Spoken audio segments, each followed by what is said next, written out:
Ayat yang pertama daripada ayat yang kita baca pada malam ini berkait dengan hukuman kepada mereka yang melakukan kesalahan zina di awal Islam sebelum daripada Allah menurunkan hukum hudud.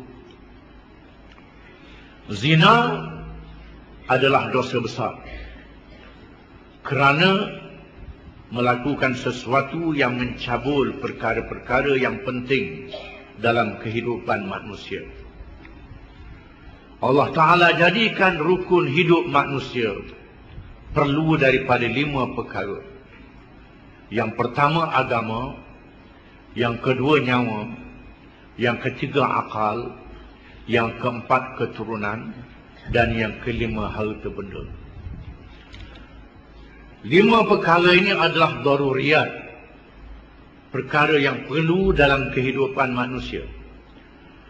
Barang siapa yang melakukan kesalahan yang merosakkan 5 perkara ini, bermakna dia telah melakukan dosa yang besar di sisi Allah Subhanahu wa Ta'ala. Bagi menjaga 5 perkara ini dalam kehidupan manusia, maka Allah Ta'ala menurunkan undang-undang jinayah. Islam membahagikan undang-undang jinayah itu kepada 3 bagi. Yang pertama hukum qisas, yang kedua hukum hudud, yang ketiga hukum ta'zir. Ini undang-undang jinayah Islam.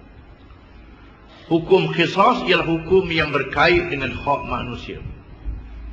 Hukum hudud ialah hukum yang berkait dengan hak Allah Ta'ala. Hukum ta'zir ialah hukum yang tidak berkait dengan kedua-dua perkara itu. Hukum qisas Allah Ta'ala tetapkan nas di dalam Al-Quran Karim. Begitu juga hukum hudud ditetapkan nasnya dalam Quran. Adapun hukum ta'zir, Allah memberi izin kepada pemerintah, kepada hakim dan kepada ulama untuk berijtihad dan mengadakan hukum yang menasabah. Dalam hukum qisas, oleh kerana dia berkait dengan hak manusia, iaitulah perkara yang berkait dengan tubuh badan manusia yang diberi oleh Allah kepada manusia, iaitulah hukuman yang berkait dengan kesalahan jinayah mencederakan, sama ada membunuh ataupun mencederakan anggota. Maka Allah Ta'ala menetapkan hukum qisas dengan nas Al-Quran dan dengan hadis daripada Nabi sallallahu alaihi wasallam. Betapa wajibnya hukum qisas ini, Allah Ta'ala menyebut dalam Quran, Ya ayyuhalladzina amanu kutiba alaikumul qisasu fil qatla. Wahai orang-orang yang beriman, diwajibkan ke atas kamu hukuman qisas dalam perkara pembunuhan dan kecederaan. Sama dengan firman Allah Ta'ala, Ya ayyuhalladzina amanu kutiba alaikumus siyam. Wahai orang-orang yang beriman, diwajibkan ke atas kamu berpuasa. Kutiba alaikumul qisas, kutiba alaikumus siyam. Dengan perkataan yang menunjukkan wajib. Adapun wajibnya hukum puasa itu fardu ain. Wajibnya hukum qisas diwajibkan secara kifayah kepada kerajaan yang melaksanakan syariat, dan wajib bagi orang Islam mendirikan kerajaan yang melaksanakan syariat itu. Begitu juga dengan hukum hudud dan hukum ta'zir. Hukum qisas oleh kerana dia berkait dengan hak manusia, maka Allah Ta'ala memberi izin kepada manusia untuk memaafkan. Iaitulah kepada mangsa kezaliman, orang yang dicederakan, dan mangsa pembunuhan. Oleh kerana orang yang dibunuh sudah mati, maka dia beri hak kepada walinya. Wali dia, ayah dia, anak dia, wali yang terdekat. Wali darah diberi hak untuk mengampun. Setelah sabit kesalahan membunuh, kalau kesalahan mencedera, mata dengan mata, tangan dengan tangan, telinga dengan telinga, hidung dengan hidung, ataupun dengan riyad kalau mencedera dan melukakan dengan riyad. Ini diberi hak kepada bangsa kezaliman untuk memaafkan. Memaafkan orang yang melakukan kesalahan itu. Setelah disabitkan oleh hakim, maka kerajaan memberi hak kepada bangsa kezaliman untuk memaafkan orang salah. Ditukar dengan diyat, iaitulah denda yang disebut dalam kitab, dalam Quran dan hadis, ataupun dimaafkan denda itu, diberi keizinan. Ini hak kepada manusia yang menjadi bangsa kezaliman. Apa yang berlaku hari ini di tubuh lembaga pengampun di peringkat pusat agung, ahli dia Perdana Menteri, peguam negara, berapa orang yang dilantik lagi, peringkat negeri, raja negeri, menteri besar, seusaha kerajaan, peguam negara atau wakilnya. Ini bukan hukum Allah Ta'ala. Ini hukum rekaan manusia yang bercanggah dengan hukum Allah Ta'ala, yang tidak boleh menyelesaikan masalah. Kita sudah baca hukum qisas ini dalam suratul Baqarah. Dan Allah Ta'ala menyebut, walakum fil qisasi hayatun ya ulil albab. Dan bagi kamu dalam hukum qisas itu membawa kehidupan, wahai ulil albab. Ulil albab di antara syaratnya ialah mereka yang menjalankan hukum qisas.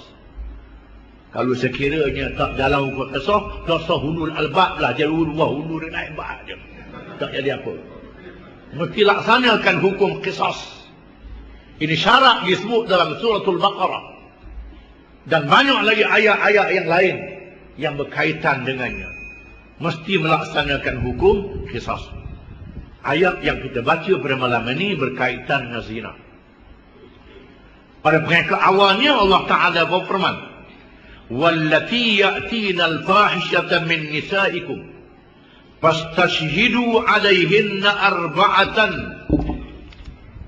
minkum fa in shahidu fa amsikuhunna fil buyuti hatta yatawaffahunna al-maut aw yaj'alallahu lahunna sabila walladani ya'tiyaniha minkum fa'aduhuma fa in taba wa aslaha fa'aridu anhuma innallaha kana tawwabar rahima.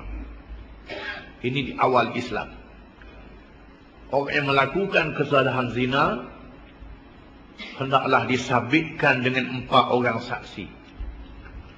4 orang saksi yang melihat zina itu berlaku. Bukan bercumbu-cumbuan saja, zina itu berlaku. Kemaluan itu berzina. Zakar lelaki masuk pada farad perempuan dengan nyata dan terang. Bukan dilihat adalah selimut, tak aci. Mesti dilihat dengan terang dan nyata oleh 4 orang. Setelah sabit 4 orang saksi, maka hendaklah ditahan di dalam rumah. Ini di zaman tidak ada penjara, tak ada jail. Zaman awal Islam, jail tak ada. Maka dikurung dalam rumah, tak dibenarkan keluar. Ditahan sehingga mati. Sehinggalah Allah membawa hukum yang lain kepada kamu. Yang kedua, disakiti mereka kerana melakukan kesalahan zina itu. Ini hukum yang kedua. Setelah keduanya bertaubat dan menjadi baik, maka biarkan mereka berdua, sesungguhnya Allah Maha menerima taubat lagi Maha penyayang kepada hamba-Nya.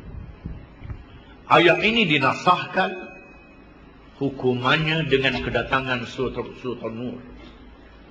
Surah An-Nur yang diturunkan oleh Allah, kemudian daripadanya yang bermula dengan suratul anzalnaha wa faradnaha wa anzalna fiha ayatin bayyinat.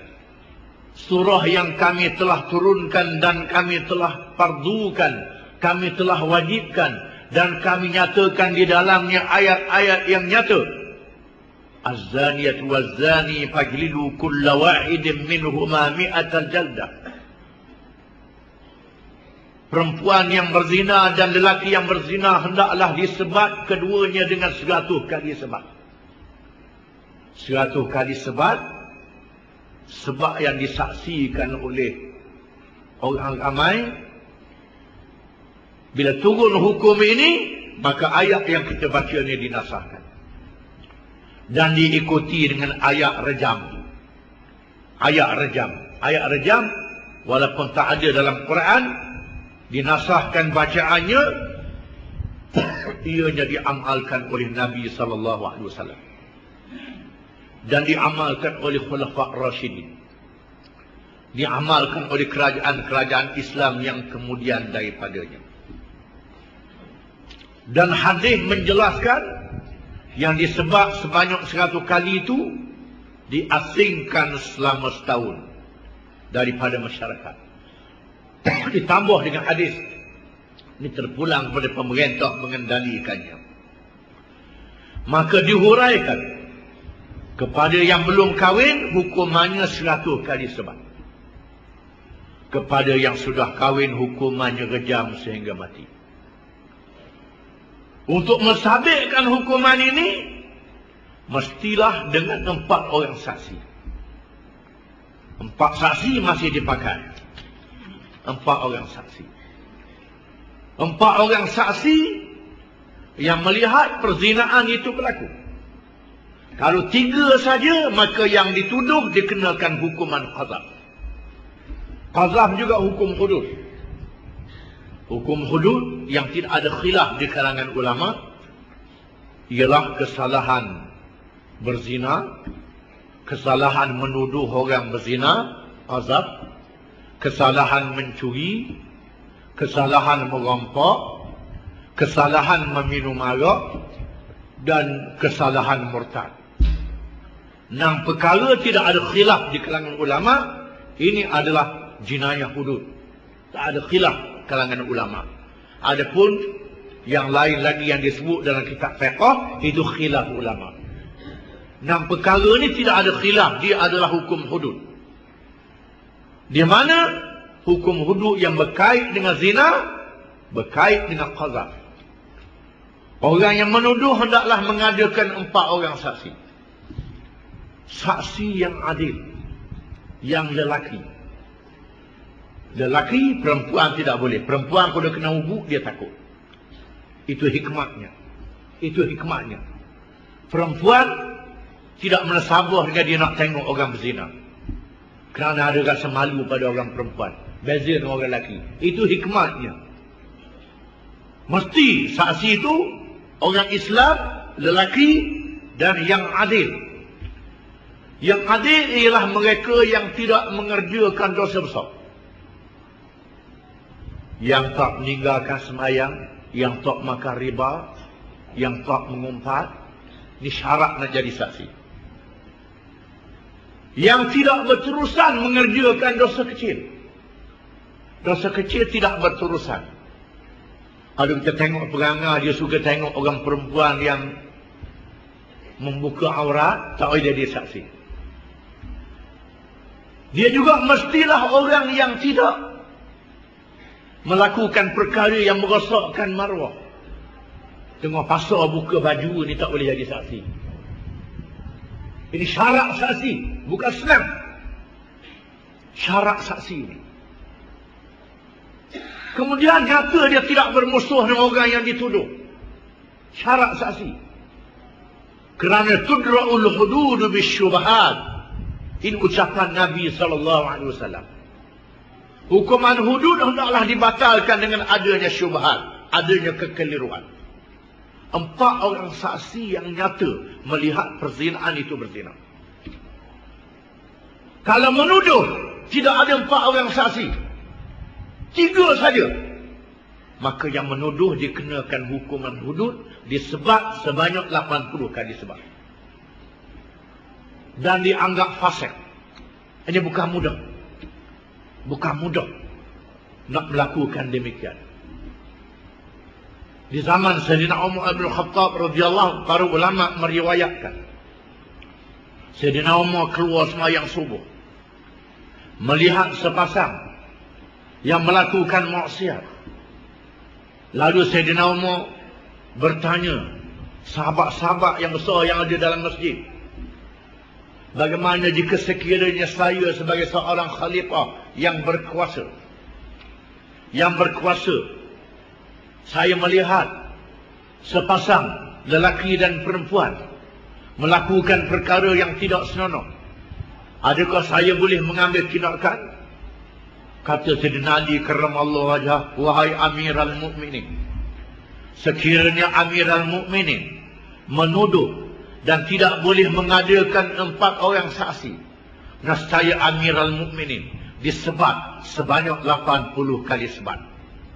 Kata Sayyidina Umar, aku tak tengok apa, kata Sayyidina Umar. Terus dia tarik balik kerana dia tidak dapat mengadakan 4 orang saksi. Ini bukan mudah nak jatuh hukuman dalam Islam. Kalau tak ada 4 orang saksi, orang yang melakukan kesalahan itu ikrar. Dia mengaku bahawa dia melakukan kesalahan zina. Iqrar dalam keadaan tidak dipaksa. Dalam keadaan rela hati dia. Dia menyerah diri. Menyerah diri bahawa dia telah melakukan kesalahan zina. Dan pemerintah hendaklah siasat. Adakah dia ni gila? Adakah dia mabuk? Adakah dia dipaksa? Setelah dia datang mengaku. Dalam masa yang sama, pemerintah terlebih dahulu menasihat supaya dia bertaubat. Bertaubat beberapa kali. Sebagaimana yang dilakukan oleh Nabi SAW yang kita baca dalam kisahnya dulu. Bila Ma'iz bin Malik radhiyallahu an datang menghadap Nabi SAW ketika belum sembahyang asar, ya Rasulullah, tahhirni minaz zina. Wahai Rasulullah, bersihkan saya daripada zina. Kata Ma'iz bin Malik. Rasulullah kata, alaka junun? Adakah awak gila? Rasulullah kata, awak gila? Tak terus dia, awak gila? Sahabat kata, tidak ya Rasulullah. Beliau kata, ya Rasulullah, tahhirni minaz zina. Bersihkan saya daripada kesalahan zina. Rasulullah kata, adakah dia mabuk? Lalu seorang sahabat cium mulut dia, pegang, bau arak ke tak? Tidak ya Rasulullah, dia tidak mabuk. Kemudian sembahyang asar, bang asar, sembahyang sunat, kamat, patut sembahyang asar. Sudah sembahyang asar dia datang, ya Rasulullah, tahhirni minaz zina. Bersihkan saya daripada zina. Rasulullah kata, tidakkah awak telah bersembahyang bersama dengan kami? Mudah-mudahan sembahyangmu itu Allah mengampunkan dosamu. Rasulullah kata. Lepas tu dia mari, ya Rasulullah, tahhirni minaz zina. Datang kali yang keempat, bersihkan saya daripada zina. Rasulullah kata, tangkap, bang, ambil dia. Baru dia ambil, kemudian dia bawa dia keempat, dijatuhkan hukuman hudud. Kemudian diletakkan dia di satu tempat, kemudian direjam kerana dia sudah berkahwin. Direjam. Setelah direjam, diriwayatkan dia fikir bangun nak lari, dia mengejar, rejam sampai mati. Dia beritahu bahawa dia bangun nak lari, orang kejar. Rasul kata, mengapa kamu kejar dia? Jangan kejar dia. Boleh jadi dia nak tarik balik pengakuan dia. Jangan kejar. Ini dia hukum Islam. Yang pentingnya ialah seseorang itu bertaubat kepada Allah Ta'ala. Bila dikenakan hukum hudud, maka Allah Ta'ala mengampunkan dosa dia. Tak kena dosa dari akhirat kelak. Ini peristiwa yang pertama. Yang kedua, seorang perempuan, Al-Ghamidiyah.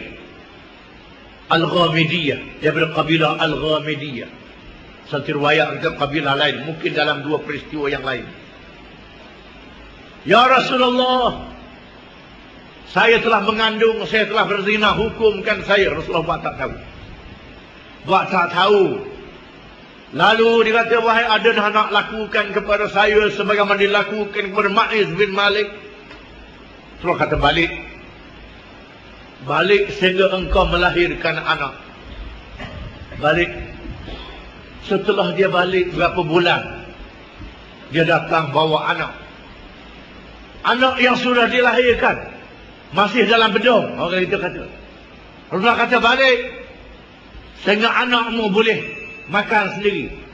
Makan sendiri setelah umur dia lepas susu 2 tahun. Tak perlu menyusu lagi. Bukan boleh pergi cari dia, tidak. Dia datang sendiri. Ya Rasulullah, anak saya dah boleh makan. Rasulullah kata ada orang jaga anak dia. Setelah ada orang sanggup jaga anak dia, maka perempuan itu dibawa dan dikenakan hukuman hudud. Hukuman hudud. Dan ada orang memaki dia. Tak silapnya Khalid bin Walid. Rasulullah kata jangan maki dia. Sesungguhnya dia telah bertaubat. Sekiranya taubatnya ditimbangkan dengan 70 ahli Madinah, naskah lebih berat taubatnya di sisi Allah Subhanahu wa taala. Ini dia. Kemudian Rasulullah bangun menyampaikan khutbah dalam masjid. Jika sekiranya ada di kalangan kamu yang melakukan kesalahan ini, orang tak tahu, Allah menyembunyikannya, maka bertaubatlah dia kepada Allah Ta'ala. Bertaubat dia kepada Allah Ta'ala. Kalau dia datang kepada aku jatuhkan hukuman. Dia bertaubat dia dengan Allah Ta'ala. Di sini menunjukkan bahawa dia menyembunyikan dosanya dan bertaubat. Ini lebih afdal. Lebih afdal daripada dia mendedahkan rahsianya. Tetapi oleh kerana jiwa dia tak tahan, dia menyerah diri. Ini berlaku di zaman Nabi SAW. Mengapa hukuman kepada penzina begitu keras? Kerana hukuman ini merosakkan keturunan manusia.